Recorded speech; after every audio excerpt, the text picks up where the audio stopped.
And a gracious good afternoon, my dears, for all of you out there on YouTube land who follow my film bits. I promised that along with the film bit that I did showing the capturing of the feline population that is unwanted here at the Linda Villa, that I would also have you answers for what happens to the poor pussies that are put into the cages and taken away by the animal services folks. And before me today stands a lovely lady by the name of Debra, who works for the Yuba County Animal Control Services, and she has agreed to alleviate some of your fears, and I hope to provide you with some education. Now, Debra, the single most important issue that folks have written in about and have rang me up about is what happens to the poor buggers that they see in the cages. Could you please explain to them? Mm-hmm. Well, obviously, if they're running at large on your property and they're unwanted here and you choose to set a trap to catch them on your property, it's our responsibility to come and pick them up. And they go to the local animal shelter where they're held for a period of, at a very minimum, 4 business days, not counting holidays or Sundays, in hopes that an owner will redeem the cats. Unfortunately, in this country, 2% or less actually are owner redeemed, so we certainly encourage anyone missing a cat to please come to the shelter. All the cats are posted online. We make great attempts to try to make that information available. All their pictures are online. You can get online every day and look at all the animals that are in the shelter to claim any lost cats that you might have. So what happens to the ones that are not unclaimed? Okay, if they're not redeemed by an owner, we have one of 2 things that can happen with the cats. The cats are either placed up for adoption or euthanized. Sometimes they're placed for adoption and ultimately euthanized if they're not able to be adopted.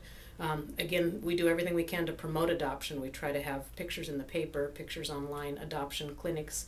We have a lot of volunteers that work to spotlight cats with wonderful personalities or tell things about them. We have volunteers that come in, socialize the cats, hold the cats, write bios about the cat's personalities so that it makes it easier for people to come in and pick a cat that will be compatible for their family. So we're laying waste the urban legend that most people have, myself included, that the capturing of pussies and putting them into the cages is a death sentence.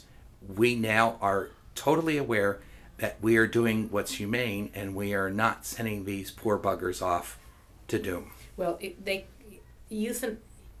a cat may be euthanized when it comes to the shelter. But not all. Not all, certainly not all. And the things that face the cats when they're out roaming free are things like inclement weather, predatory animals, traffic, disease. There are many things that threaten the health and well-being of cats when they're not in the care of their owners. And when people talk to me about, well, then how is my cat safe? How can I keep it safe from my neighbor who might want to trap my cat? And my typical answer to that is the only place that your cat is safe is in your home. Truly, that's the only place he's safe from all of those things. Now, you were very grand when you came out with my cages and a supply of food, and you showed me how the cages operate. Mm-hmm. Could you explain to the folks that it's a collaborative effort on the part of the Yuba County Animal Control Services and we, the general public, Absolutely, to help keep the population down?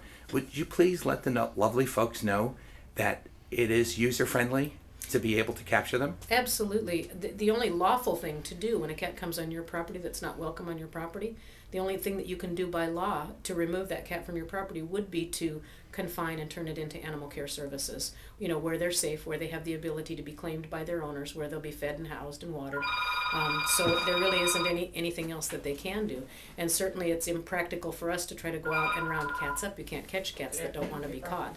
The traps are humane traps. It's against the law to use anything other than a humane trap. It's against the law once you've captured a cat in a trap to do anything with it other than to turn it into animal care services, unless you intend to keep it as your pet. And even then, you have to make a diligent effort for 30 days to find its owner before it becomes yours at the end of the 30 days. Now, I think you are a brilliant public employee, and you have said at least once in this film bit about spay and neuter. Absolutely. Could we re-emphasize to the folks that, like Bob Barker and Betty White and everybody else that thinks that they're brilliant, that we encourage the spay and neutering of animals? Absolutely. We have to spay and neuter these cats. That's the the only thing that will remedy the overpopulation of cats. Cats are free roaming, as you know. You can't put a cat in a fenced yard and have them stay in the fenced yard unless you have specific cat fencing, which most people don't have. A dog will stay confined in a kennel or in a fenced yard. A cat will jump out, and they will reproduce, and you're only adding to the overpopulation and adding to the problem of the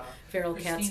Even if a cat leaves your home and he's not feral, if that important socialization time of a kitten between 2 and 9 weeks old, if there's no handling and socialization for that cat during that time, he will become a feral cat. They have to be handled by humans. So certainly if they're roaming free and having litters where they don't have access to humans, they become part of the problem. So the only way to come up with a solution to that is to ensure that all of your own cats that you love and care about are spayed and neutered.